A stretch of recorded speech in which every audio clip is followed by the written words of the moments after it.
अस्सलाम वालेकुम। बगदाद के पुराने और खामोश गली कूचों में एक गरीब शख्स हारिस अपनी बीवी और बच्चों के साथ जिंदगी के मुश्किल तरीन दिन गुजार रहा था।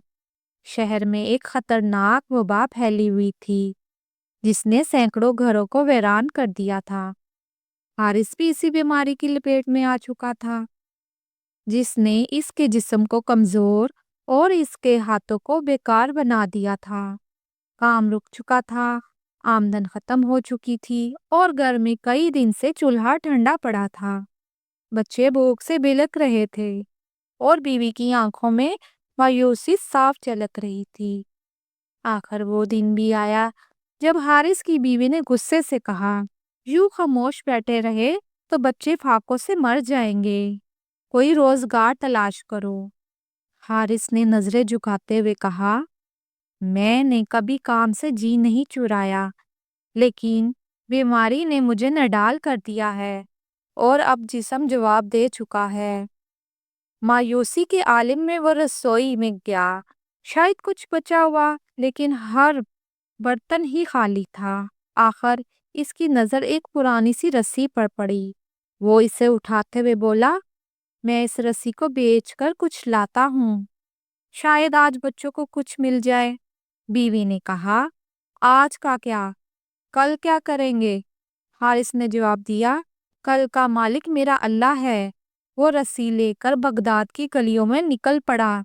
कई घंटे तक सदा लगाता रहा।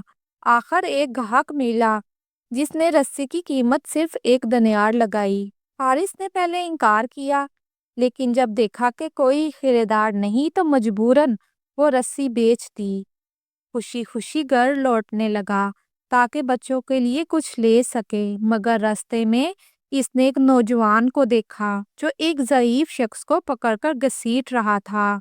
हारिस ने मुदाखलत की तो मालूम हुआ सिर्फ एक धर्म के झगड़े में वो बूढ़े को कैद में डालने जा रहा था। हारिस का दिल पिघल गया। इसने वही 1 दिनार इस नौजवान को दे दिया और बूढ़े को छुड़वा लिया।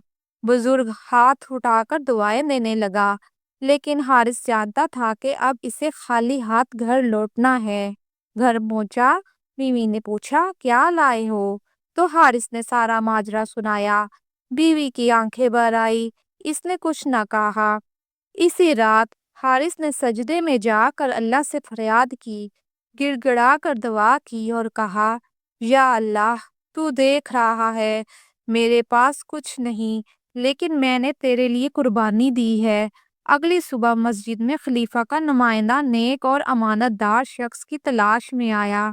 वही बूढ़ा जिसकी मदद की गई थी सामने आया और कहा, अगर बगदाद में कोई सच्चा और रहमदिल शख्स है तो वो हारिस है। नुमाइंदे ने हारिस को बुलाया। ना सर, इसे इनाम दिया, बल्कि तजारत और इज्जत से भरपूर रोजगार अता किया। अब हारिस सिर्फ अपने बच्चों को नहीं खिला रहा था, बल्कि वो मोहल्ले के गरीबों का सहारा बन चुका था। वो चिराग जो एक दिन बुझने के करीब था, आज दूसरों के घरों को रोशन कर रहा था और बगदाद की फजा में हारिस का नाम इज्जत, नेकी और ईमान की इलामत बन चुका था। प्यारे दोस्तों, अगर आपको ये कहानी अच्छी लगी हो तो प्लीज़ मेरे चैनल को सब्सक्राइब, लाइक और शेयर ज़रूर कीजिएगा। आपके एक सब्सक्राइब से मुझे बहुत हौसला मिलता है। मैं गरीबों की मदद करना चाहती हूँ और अपने घर वालों को सपोर्ट करना चाहती हूँ। अब मुझे इजाज़त दीजिए। अल्लाह हाफिज़।